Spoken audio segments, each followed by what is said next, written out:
In the 1970s, nature had a score to settle. Sharks began stalking us, dogs formed packs and turned on us, and even rabbits had a vendetta. And humans, I think we felt like we deserved it.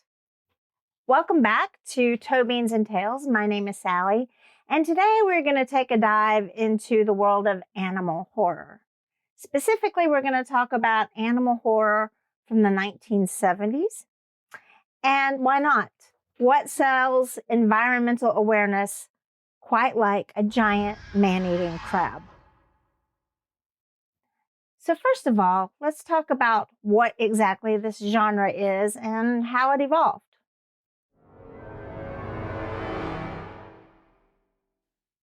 Well, I think we have always had animals and nature itself in our fiction and in our horror. But in 1962, Rachel Carson published a book called Silent Spring. And it was at this time that people started becoming aware of what we were doing to the environment. People actually responded to this book. It was not a fiction book. It was explaining to us all the problems caused by human actions on the environment.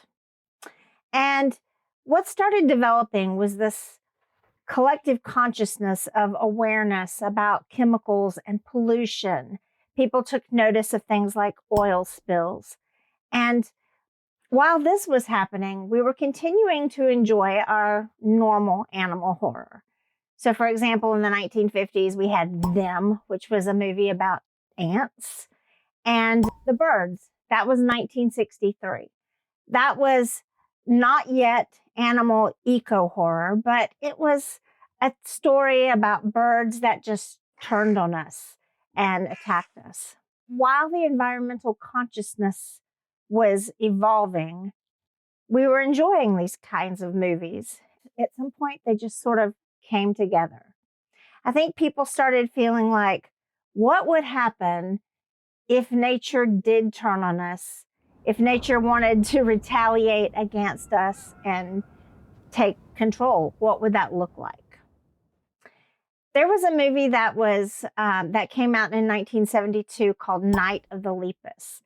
As best I can tell, this is one of the first ones which would be considered environmental horror, where the rabbits were retaliating against humans, and it was because of human actions. So this actually was based on a book that was written in 1964. It was called The Year of the Angry Rabbits. And it was at the time a political satire, but Hollywood took it, kind of went with the theme of environmental awareness and turned it into this most ridiculous movie called Night of the Lepus.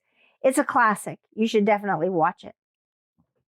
But what really happened at this time was in the mid-70s, we had two books come out that were really playing off of this theme. One was Jaws by Peter Benchley, and the other was The Rats by James Herbert.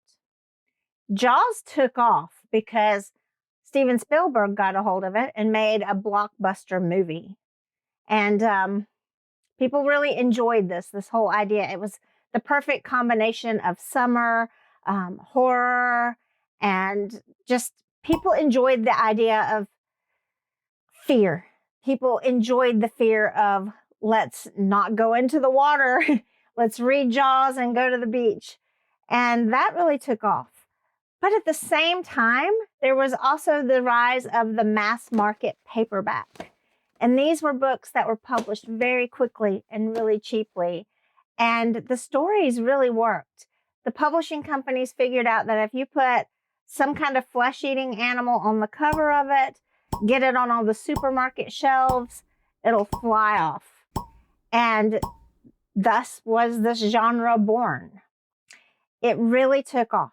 And part of the reason was the stories are easy to read. They're quick, fun reads. They're published quickly.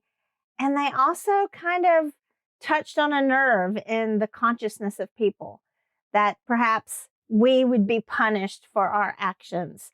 And we had this belief about what we were doing wrong to the environment. So we kind of took it as a cautionary tale.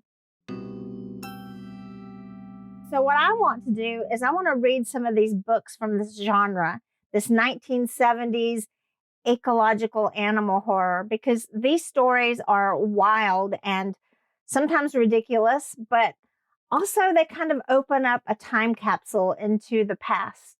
And we can kind of get a feel for what was going on at the time, but also enjoy a fun read.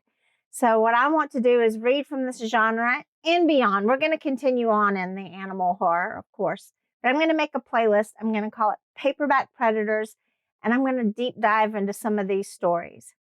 The first one that I'm going to start with is going to be called The Pack by David Fisher. It's the one where the dogs turn on the people.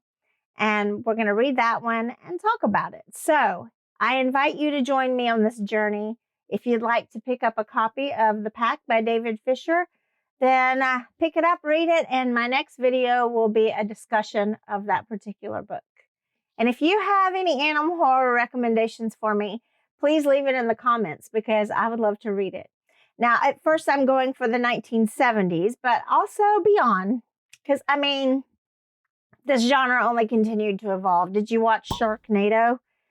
Now, of course, I'm going for books. So if you have read a good animal horror book and you recommend it to me, leave it below. Also, leave me recommendations of movies that you like, because why not? It's fun. But I'm not going to do movie reviews. I'm going to stick to book reviews. All right, thank you for watching today, and join me for the next video, which will be about The Pack by David Fisher.